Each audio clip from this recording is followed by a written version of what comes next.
Good morning. We are day 2 at AdeptiCon, and we are inside the vendor hall again today, and I am with Romeo from Battle Foam, and he's going to give us a little overview on what they have and what's new with their product. Thank you. Hi. Hello, Beast of War fans. Warren and the guys in the cold areas of the world. Yeah, this year actually we have a whole new lineup of products that we launched at AdeptiCon. AdeptiCon is kind of a special show for us because it's dedicated to a specific type of gamer and customer for us. It's our core audience. Many other shows throughout the year are great, but they tend to kind of fluctuate in board games and other things. Here it's tabletop war games, almost 100%, and it's really great because it gives us an opportunity to meet the people that influence the growth of our game or our products, and which obviously grows the game, and so on and so forth. So really cool stuff this year. Some of the things you probably have seen already is these have launched and officially are shipping every day. These are the new Privateer Press Tournament bags. These are great because it allows you to have a much smaller footprint and at a great price. These are $100, fully loaded with foam, and fits the half trays that people already own and have had before. We didn't just stop there with this. We figured there's going to be a guy out there that doesn't want to spend $100. There's always that guy. So we even did something even smaller. So we went into something really epic. I'd love to give you guys a really big talk about this, but it's a box and it holds foam. So I mean, it's a box, but it's $30 and it has a whole thing of foam in here. So, you know, if you want to carry a gargantuan here or colossal for $30, here it is. And it's got some double hinged. Okay, I'm not telling you more. It's a box. Okay. Anyway, the really cool thing that we're excited about, and it's something that I've wanted to do for many years, but we wanted to transition slowly into the design because we didn't want people's old bags to just become obsolete. So what we decided to do is launch it this year at AdeptiCon, and what it is our MOLI or Molly, or there's a million ways to say it, but military guys would just say MOLI. System. And what a MOLI system is, it is a system of snaps, sometimes it's Velcro, that actually allow you to slide these kind of strappings onto a product or a bag or a vest or whatever it is, and change out accessories on the fly. So in the military, it might be canteens, it might be a grenade pouch, it might be, you know, magazine holders, whatever it is. Medics even have medic pouches and all kinds of stuff like that. So we decided to use that same technology, same principle, and it's actually the same exact width as a normal military MOLI. So if you have those accessories at home, accessory pouches from when you may be served or something like that, you can use it on your battle foam bags now. And we also sell our own. So we do geeky ones, you know, we don't really have real grenades, so we have to have other types of grenades. So what we did is we did this one for an iPad, because of course, what good geek nerd does not have one of these, right? We all do. So this is super padded. This is really nice. Allows you to keep your iPad, Kindle, whatever type of media that you carry. And now with so many companies going to digital rule books, it allows you to really be able to carry that on the fly, and allows you to put it anywhere you want on the back. So it can go here, down on the bottom. You can put it on the side if you wanted to. Looks kind of weird there, but you know, the different bags now have that ability. So let me grab this 720 here, and I'll show you. So for instance, this one has just 2 random ones we've put on the side. This one, this is our grenade pouch, but it's actually made for a tape measure. You can put it in your wallet in there, you can put your iPhone in there.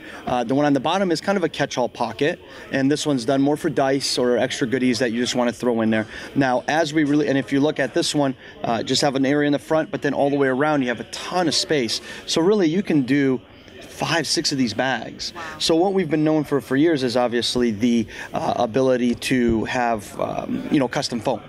Now we've gone a step further. Now you can customize your bag and your foam. So you're not just getting a satchel that's set up one way. It's really infinite because you just change this out and put whatever else you want on it, which is very cool. So we're excited about that. And what's neat is these 3 accessories are the first of many. So we're going to find information out from different gamers, kind of poll them, and find out, hey, you know, what exactly do you guys want as an accessory? You know, would you do good with, you know, spray can holder? Would you do better with something that holds your pens and those type of things? So you can, you know, dry erase marker stuff that you do in the game. So those are the things we're doing, but this is step 1, 3 of these. And again, tournament bag, MOLI system, box, and other goodies we've always seen and have as every year. So that is so great.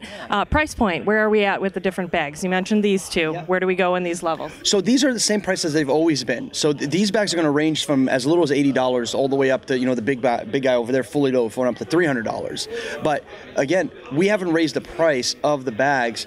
We just now made this change. We actually took the cost of all this because it's very expensive to do all of the sewing that goes into making all, because they have to be perfect. You know, they have to line up perfectly. So that actually cost a whole lot of money to do in production. But at the end of the day, we didn't want to raise the price on the bags because we know there's an additional cost people are going to have to incur to get these items. So we kept this the same to allow people to have the budget to add the goodies that they want to put on it. So these are going to range, I mean, the little guy here, this little guy is $12. The medium-sized guy is, what is it? I'm sorry, 12, yeah, 12, 20, and 25. So, you know, if you go and you look at a military surplus store, for instance, something like this, if they even make it, is around $30, $35. So we try to stay even below the normal market of accessory pouches and things. But again, if you find these cheaper somewhere, we welcome you to buy them. You know, they are available, you know, go on eBay and find all types of military accessories. They may not be geek friendly, but I mean, you can make do, you know, if you don't mind it being black or different colors or different tones. So that's always an option too. So it's pretty cool. The price point stays the same kind of, except the additional items that you decide to choose if you want or not. That is so great. I would think your average gamer, the fact that it is so customizable, and like you said, if you start off with a smaller one because you weren't looking to spend as much at the time, you buy some other pieces, then you think you're ready to upgrade. The fact that you can shift your pieces from what you already have over into those larger items, I think is great. Absolutely. Yeah, and then of course, as everybody has known for years, these bags actually connect together. So you can actually stack up these boxes to these monster cases without really making your bag obsolete. So you're never going to need to replace the bag. Plus there's warranties like crazy. We have a lifetime warranty on our foam. We have a 2-year warranty on all these products, but we really kind of have a lifetime warranty on defects that you fix and send us a receipt for. So, you know, we really take care of our customers. We try our best to make sure this product lasts forever, and we build it with durability in mind. So it's a military style product, not just, you know, junky stuff that we just throw out there for people to kind of bite the bullet on. So awesome. Well, thank you so much for giving us time this morning, and we look forward to seeing more of you here. Bye. See ya.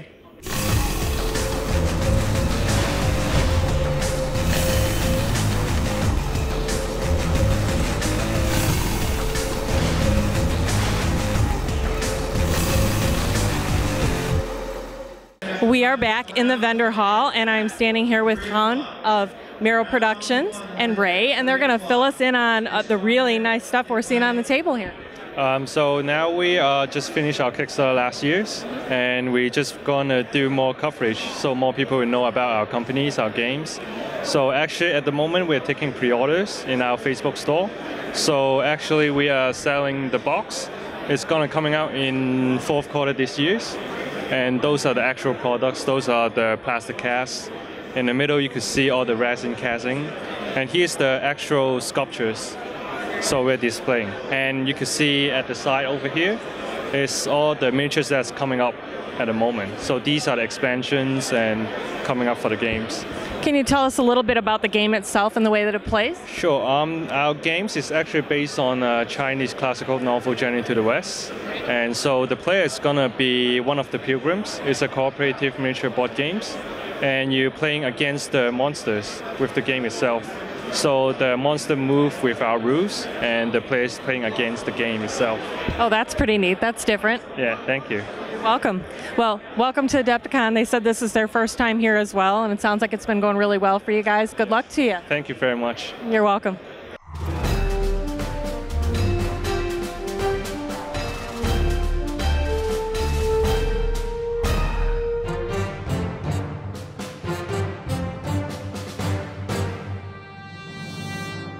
Hi, we are back down a busy corridor where some of this really awesome tabletop scenery caught our eye, and I am with Patrick from Deepwars, and he's going to tell us a little bit about their product here. Hi, yeah, Deepwars is an underwater game based in a Jules Verne, Journey to the Center of the Earth kind of atmosphere. You have ancient mechs, and you have explorers going into an ancient realm, finding creatures and artifacts and ether crystals. There's a couple different factions. You have the Ancients of Adelon, which are kind of like your frail, long-range hitters. Have a lot of ancient technology that they're using. You've got the Dark Mariners, everybody's favorites. They're your Cthulhu, squiddy kind of guys that have evolved, and they can summon Cthulhu monsters. They all have tentacles coming out of their armor. You've got you get the humans, which are your explorers. They're down there using new technology they've reverse engineered, that they've stolen from everybody. And then the last one's the Scaly Horde. The Scaly Horde are kind of a mishmash of all the minor races that are out fighting amongst themselves also, but to protect their realms from the other three major races. They can also be hired as mercenaries. Oh, very cool. How does the mechanism of the game work? It's a very, very simple mechanic. Every cat or character, if you would, or person would have two stat lines: quality and combat. Quality is the lower the better. You have to roll that number higher to be able to get the model to do what you want each turn. And you can do that up to 3 times, so you can get 1, 2, or 3 activations per turn. Combat simple. You roll a d6. You add the combat score to it, plus any modifiers for the weapons that they're using, for terrain effects or any other type of movement modifiers. Okay, and objective-wise of the game, is it just wipe each other out? Is there specific skill things they're trying to do in between, things to accomplish? No, the game has extremely heavy narrative to it, and that's where the game shines. The campaign system, it's just genius. It's built to have, it's very well designed for someone to have a 10 to 15 scenario story arc, and you're playing linked scenarios. After every mission, you get experience points for the models that you take out, experience points for the artifacts you may have picked up, for the treasures you might have picked up, and each one of those does a different thing in post-game, if you will. Very nice. We've been talking to a lot of people here, and I'm very drawn to the ones that are story-driven like that. That's the stuff that I really like. And these models just look so great for something different to paint. I'm just really liking the underwater. Yeah, the sculptor's doing an amazing job. Eric, the owner of the company, he's relying on certain sculptors to do some of the work, finding new sculptors. And some of the sculptors were very new to the industry when they first hired them on. And you can see the progression of the work and how much better they've gotten with some of the more later releases that we've had. And there's some really old favorites out there people have had. Bob Ollie does pretty much the whole Dark Mariners line. They're very, very big models, very technically. He does the line very, very well. That's great. And I heard a couple of guys talking here about the mats and how nice the print quality is on them. So we're going to take some nice still pictures of that in a little bit, and of the models, so that everybody can see that too. Oh, great. Yeah, we had a great job. The board that we had designed for us, we obviously can't replicate that for our customers. I get offers for it at every show. I'd love to be able to sell it. So the nice one to get make sure the masses can have it per se is to get a mat per se. We looked at a couple different technologies, what we were going to do. We went with a very simple one, believe it or not, but the photo quality came out amazing. It looks like a photograph printed out. That's great. It makes such a difference. It adds just such a nice flavor to the game when it looks really cool. Absolutely, yeah. It's the board draws people in. You get some of that aquarium scenery, that real bright stuff, and everybody stops and goes, "Ooh, what's that?" So yeah, pretty much. Well, thank you so much for giving us time. We look forward to giving it a try. Absolutely. Feel free for a demo anytime.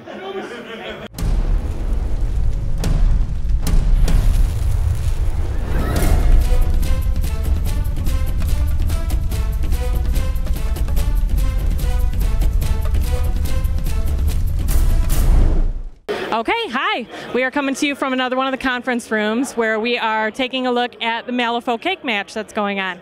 This is Sean with Malifaux, and he's going to tell us a little bit about the game and about the cake match that they have going on. Yeah, so Malifaux takes place in a steampunk genre, alternate Earth era around the Iron Dragon times, and basically a breach opens between Earth and the world of Malifaux. And humans come through and they start finding these things called soul stones, and so they start mining these soul stones, which help them learn to use magic. And so it creates these wars between various factions trying to control the soulstone mines. And there are 7 factions. There's the Guild, which are the ones who came over first. There's the Arcanists, who are the ones who have kind of really glommed onto the magic aspect, and they want control of the soulstones for themselves. There's the Resurrectionists, which learn that they can raise undead. And there's the Outcasts, which are kind of mercenary groups. There's Gremlins, who were born on the world of Malifaux, and they just kind of want the humans off. There's the Neverborn, who are also born on Malifaux. They're kind of demonic entities that also want the humans off. There's the Ten Thunders, which is an Asian theme from the Earth side that came over and is trying to infiltrate all of the factions. And that's 7, yeah. would you say the most popular faction is? Oh, that's a tough question. I don't really know that there is a favorite one. The Gremlins need to catch up simply because the plastics haven't all been produced yet. So I think once the plastics come out, I think it's going to be really tied. But I know Guild is popular. I know Outcasts are popular. Rezzers are really popular with this edition. They got a lot more effective in the second edition. So. That's great. So tell us a little bit about this cake match happening today. The cake match is just, it's an Adepticon tradition. Dan Sulin, the gentleman who used to head up the weird side of Adepticon, one of his relatives is a baker, so he's always loved cakes, and he just thought it would be a really fun way to open up the convention for Malifaux, have people throw down, have a bunch of fun, meet new people, have some drinks, and eat some cake. Sounds great. So if you had to try to encourage somebody to come and try Malifaux, what about the game do you think is different or special that you want, think it'd be worth people checking it out? There's two main things that make Malifaux different. Number one is that it's a card-based system instead of a dice-based system. So if you hate rolling dice and seeing those ones come up, this is kind of a game for you. You have a control hand where you can cheat when a flip comes up unfavorably for you. You can cheat it a little more favorably for you. And then the other thing about Malifaux is that it's very scenario and scheme driven, as opposed to just run across the table and kill all your opponents. There are some schemes where you're trying to claim certain sectors or prevent your enemy from getting to your side of the table, or there's about 15 different strategies and schemes that you can muck around with to make things difficult for your opponent. It's the first miniature game that I've really given a fair shake. I did my first painting. I have a Colette set, and I have gotten such a kick out of the game because I'm all about the story, and I found that is kind of like what sucked me into it, because the fact that there is more going on, I like having an objective to do versus just random go kill everybody. So it is really, really a neat game. We're looking forward to checking out the rest of the tournament play this weekend. Yeah, we have 6 events going on, so the cake match is just the launch. But yeah, one of the things that's great about Weird is that they started out as a miniature company, so the miniatures are all great sculpts. I know a lot of painters who they pick up the miniatures just because the sculpts are so great. That's great. Well, thank you so much for giving us time, Sean. We really appreciate it. Absolutely. Thank you.